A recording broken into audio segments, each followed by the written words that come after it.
especial para todos los deportistas.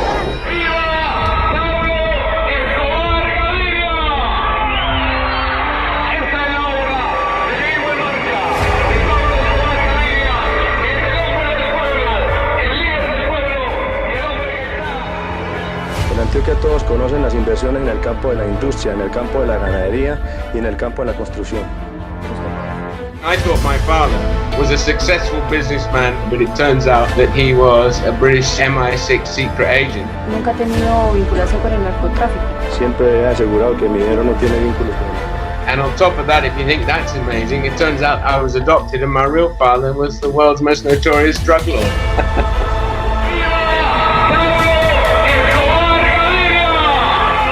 A British Secret Service agent operating undercover by orders from the British government. It's just amazing stuff. Wow. We haven't even started.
The story that we're going to show next is going to be fascinating. Roberto Sendoya Escobar. Phillip Witcomb.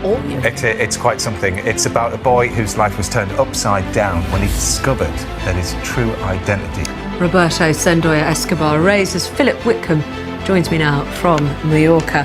The most notorious, infamous drug lord. In a new book, however, his firstborn son tells his own story. Roberto Sendoya Escobar was rescued as a baby following a shootout in which his mother died. Phillip Witcomb always knew he was adopted, but it wasn't until he was in his 20s that he discovered the shocking identity of his biological father. How did you find out, and what was that moment like when you were told who your birth father was? Well, we're joined now by Pablo Escobar's son Roberto Sendoya Escobar, live from your home in Mallorca. Good morning to you. Good morning, how are you? I'm sure right now a few of the audience that are watching are wondering, how the hell does Pablo Escobar's son have this thick English accent? Father was my adopted father, Pat Witcomb from Hull, and a very secretive man working for the security service, but really loving, and I actually loved him. When these hoodlums come out of his house, there's a big gunfight. Two of the guys escape. One of them is a 16-year-old Pablo Escobar Gaviria, a gangster. These two. I had my two personal guards, Barandega and Martinez, that were with me all the time. So then what happens next, right, is that the armoured cars are working, and this gang decide to rob an armoured car. The gang hides money in a house in a village. The intelligence gets out that the money's there, so they launch a special mission to retrieve the money. It is just an unbelievably extraordinary story that's your real life. You're there, young lad, living with mum and dad. I mean, it's a big thing for people to take on that they're adopted. To then, because things were happening during your childhood as well. You know, there were several kidnap attempts, and your life wasn't, even though you were adopted and taken away from that, your life was very impacted by the shadow of Escobar. Roberto, your adoptive father gave you a note on his deathbed that points to where Pablo's missing millions might be hidden. Tell us about that. It was a particular code that he gave you.